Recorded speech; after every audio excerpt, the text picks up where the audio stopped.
এই ৪ স্থানে আপনি স্বচ্ছন্দে বিনা নিমন্ত্রণেই যেতে পারেন। জানেন কোন সেই ৪টি স্থান? চলুন জেনে নিই।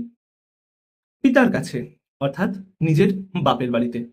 তবে এখানে একটি বিষয় মাথায় রাখা অত্যন্ত আবশ্যক। বিষয়টি হচ্ছে, আপনার পিতাটি কি দক্ষ রাজার মতন? আর আপনি কি দেবী সতীর মতন? তবে অবশ্যই আপনি বিচার করবেন, বিচার করে তবে আপনার পিতার বাড়ি যাবেন। দ্বিতীয় স্থানটি হচ্ছে পরম দয়াল সদ্গুরুদেব ভগবানের কাছে। তৃতীয় স্থান, স্ত্রী নিজের স্বামীর ঘরে বিনা নিমন্ত্রণেই যেতে পারে। চতুর্থ স্থান হচ্ছে নিজের কোনো পরম মিত্রের বাড়িতে, পরম মিত্রের কাছে বিনা নিমন্ত্রণে যাওয়া যায়।